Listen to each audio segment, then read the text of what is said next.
बिस्मिल्लाहिर्रहमानिर्रहीम। अस्सलाम वालेकुम स्टूडेंट्स। ENG 504 की शॉर्ट लेक्चर सीरीज़ में आप सबका वेलकम है। इस वीडियो में हम बात करेंगे लेसन नंबर 29 के बारे में, जिसमें हम 172 175 जो टॉपिक्स हैं वो कवर करेंगे। तो सबसे पहले फर्स्ट पैराग्राफ में बात की जा रही है कि जो लैंग्वेज 1 का लैंग्वेज 2 लर्निंग में रोल है, ठीक है, वो एक ऐसा सब्जेक्ट है जिसमें बहुत ज़्यादा रिसर्च और डिबेट जो है ना वो होती है, ठीक है। डिबेट यानी उसमें बहुत ज़्यादा तजाद होता है। शिफ्टिंग पैराडियम्स इन द डिबेट और डिस्कस इन दिस पेपर। जो शिफ्टिंग पैराडियम्स हैं, ठीक है, वो डिबेट में वो इस पेपर में जो है ना वो उन्होंने डिस्कस किए हैं। और जो लर्नर्स और टीचर्स जो हैं, ठीक है, सॉरी, एजुकेटर्स और टीचर्स जो हैं उनको इन्वाइट किया गया कि वो रीथिंक करें और रीस्ट्रक्चर करें, ठीक है।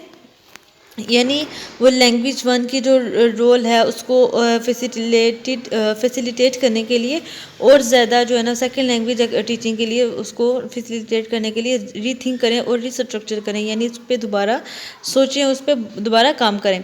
अब जो ये जो है ना ये शिफ्टिंग पैराडियम्स जो है ना इन्होंने ये पॉइंट आउट किया कि जो इंस्टीट्यूशनल पॉलिसीज़ हैं, ठीक है, इंस्टीट्यूशनल जो पॉलिसीज़ हैं for completely excluding learners home और first language from second language classroom. अब जो इंस्टीट्यूशनल पॉलिसीज़ हैं उन्होंने ये पॉलिसी निकाली कि जो सेकंड लैंग्वेज क्लासरूम्स, ठीक है, वहाँ पे होम लैंग्वेज की जो सॉरी लर्नर्स की जो होम लैंग्वेज है या फिर जो लर्नर्स की नेटिव लैंग्वेज है वो सेकंड लैंग्वेज क्लासरूम्स में यूज़ नहीं करेंगे, ठीक है। पाकिस्तान में बहुत सारी ऐसी यूनिवर्सिटीज़ और स्कूल्स हैं जिसमें सेकंड लैंग्वेज लर्निंग जो है ना वो करवाई जाती है। और अगर कोई स्टूडेंट सेकंड लैंग्वेज क्लासरूम में कोई नेटिव लैंग्वेज या फर्स्ट लैंग्वेज अपनी यूज़ करता है तो उसको उस पर पनिश किया जाता है, ठीक है, उस पर पनिश किया जाता है और उसको फ़ाइन भी जो है ना वो पे करना पड़ता है। अब इससे जो है ना ये बोला था कि जो लैंग्वेज 1 है, ठीक है, वो पॉजिटिव रोल रखती है लैंग्वेज 2 में।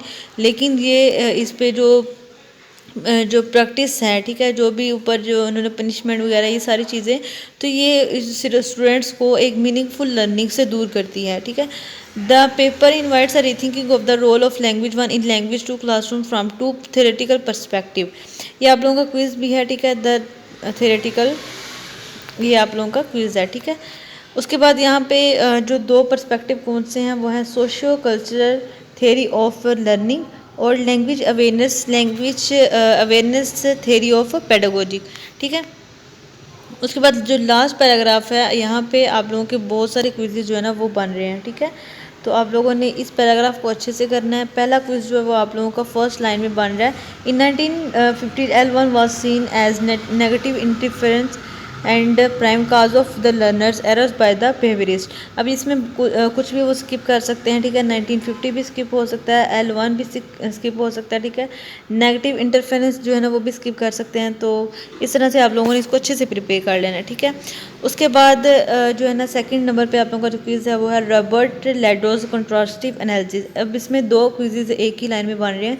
एक तो रॉबर्ट लेडोज कंट्रास्टिव एनालिसिस ने क्या क्लेम किया था, तो ये आएगा लैंग्वेज 1 जो इंटरफेरेंस है वो मेन इम्पेडिमेंट थी, यानी लैंग्वेज 1 की जो इंटरफेरेंस है, ठीक है, वो मेन बैरियर था, मेन रुकावट थी लैंग्वेज 2 लर्निंग में, ठीक है। अब ये क्विज़ हो गया आपका। और जो सेकंड क्विज़ है ये इसकी एब्रीवेशन है, ठीक है, कंट्रास्टिव एनालिसिस, ठीक है जी। उसके बाद जो नेक्स्ट आपका क्विज़ है उसमें Marton 1981 pointed out the learner tendency to revert to their strong and persistent habit of expressing in language 1 that leads toward retroactive inhibition, ठीक है।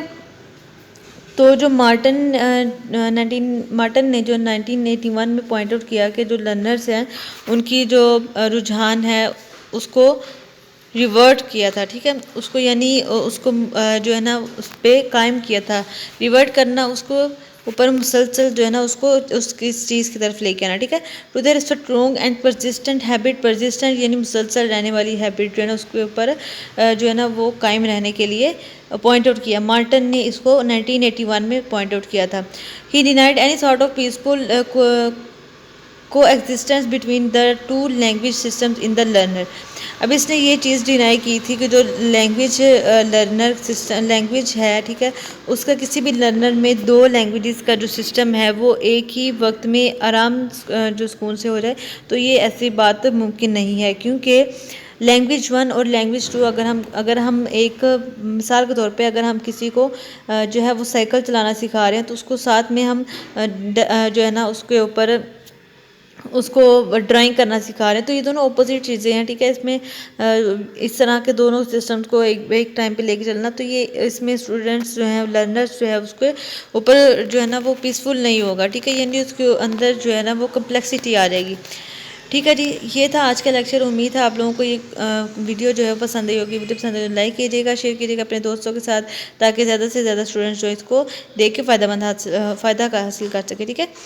उसके बाद यहाँ पे आप लोगों के जो क्विज़ बताए हैं, ठीक है, ये आप लोगों ने अच्छे से प्रिपेयर करने हैं। मिलते हैं नेक्स्ट वीडियो में नेक्स्ट टॉपिक के साथ, तब तक के लिए अल्लाह हाफिज़।